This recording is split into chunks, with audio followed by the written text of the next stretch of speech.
আসসালামু আলাইকুম রহমতুল্লাহি ওবরাকাত। মদিনা শরীফে আছি। আজকে 4 দিন হলো সৌদি আরবে আসছি।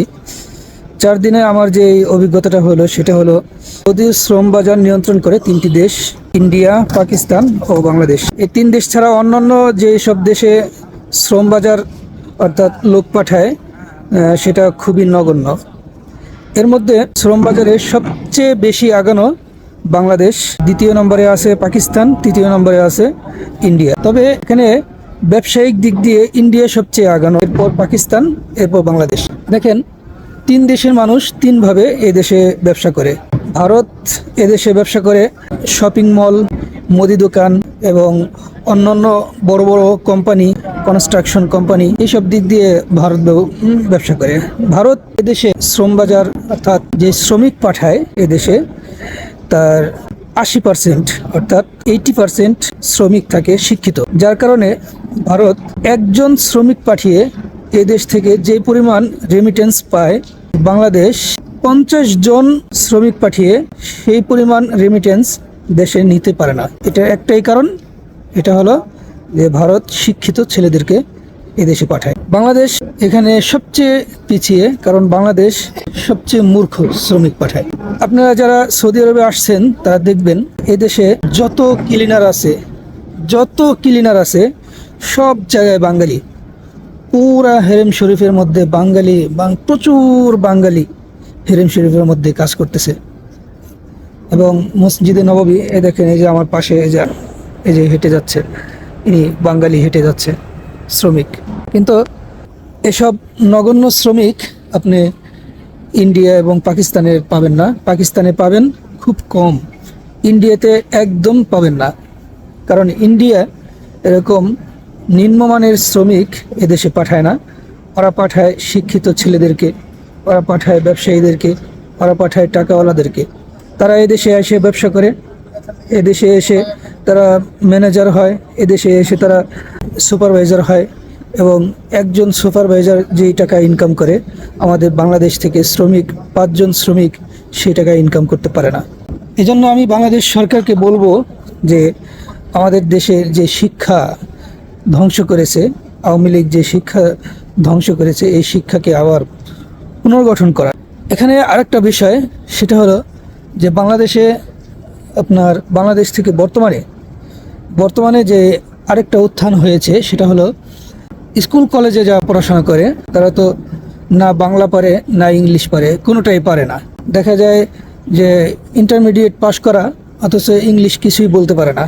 তারা এই দেশে এসে শ্রমিকের মতো অর্থাৎ লেবারের পোস্টেই তারা কাজ করে। কিন্তু পক্ষান্তরে আরবি তো তারা পারেই না। পক্ষান্তরে যারা মাদ্রাসার ওলামা একরাম আছে, কিছু মাদ্রাসার ওলামা একরাম, মাদ্রাসার ছাত্র বিদেশে আসা শুরু করেছে। তারা দেখা যায় আগে থেকে আরবি পারে, আরবি লিখতে পারে, বলতে পারে, কিছুটা হলেও পারে। এবং কেউ আছে যে আরবি পুরোভাবেই পারে, ভালো আলেম, রিজিকের তাগিদে তাদের বিদেশে আসতে হয়েছে।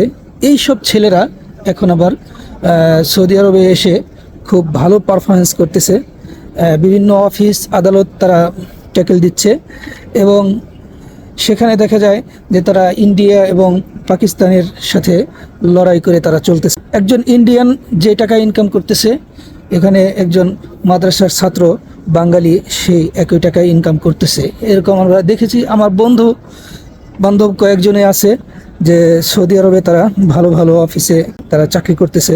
এক একজনের বেতন 7,000 রিয়াল, 8,000 রিয়াল, 3,000 রিয়াল, এরকম বেতনে তারা চাকরি করতেছে। তো বাংলাদেশ সরকার যদি এদিকে একটু নজর দিত, যে ভালো ছেলেদেরকে বিদেশে পাঠাবে, আরবি জানে এরকম ছেলেদেরকে বিদেশে পাঠাবে, এবং বাংলাদেশ সরকার যদি আরও আপডেট করত এই ব্যাপারটা, এই রেমিটেন্স পাওয়ার ক্ষেত্রে বাংলাদেশ সরকার যদি আরও আপডেট হইতো, আমাদের দেশ আরও আগায় যেত, আমাদের শ্রমিকরা অল্পতে বেশি বেতনে কাজ করতে পারত। তো আমি বাংলাদেশ সরকারকে আহ্বান করব যে বাংলাদেশ সরকার যেন বিদেশের এই শ্রম বাজারকে সামনে রেখে, শুধু শ্রম বাজারকে সামনে রেখে, যেমন টেকনিক্যাল কলেজগুলোতে বিভিন্ন এই যন্ত্রপাতি শিক্ষা দেওয়া হয় টেকনিক্যাল কলেজে, তাই সেরকম এই মিডল ইস্টে একটা ছেলেকে দাঁড় করানোর জন্য আমার মনে হয় যে তাকে আরবি শিক্ষা দেওয়া খুবই জরুরি। আরবি শিক্ষা দেওয়া খুবই জরুরি। আঞ্চলিক আরবি, আঞ্চলিক ভাষা শিখবে, তারা ভাষা শিখবে শুধু এই নিয়তে, এই উদ্দেশ্যে যে তারা রেমিটেন্স যোদ্ধা হবে, তারা বিদেশে যাবে, বিদেশে সেটেল হবে। এই মিডল ইস্টে এই যে আমাদের বাঙালি ছেলেরা ইউরোপ যাওয়ার জন্য কত পাগল, ইউরোপ যেতে চায়, বারবার এই অফিসে টাকা দেয়, ওই অফিসে টাকা জমা দেয়, ইউরোপ যাওয়ার স্বপ্ন তার স্বপ্নই থেকে যায়। দেখা যায় যে কয়েকটা অফিসে টাকা জমা দিয়ে দিয়ে কয়েক লাখ টাকা মার খেয়েছে। এরপরে আর সে বিশ্বাস করতে পারে না, কাউকে বিশ্বাস করতে পারে না, আর ইউরোপেও যাওয়া হয় না, তার টাকাও উঠাতে পারে না। এই বিভিন্ন ধরনের তারা বিপদে পড়ে।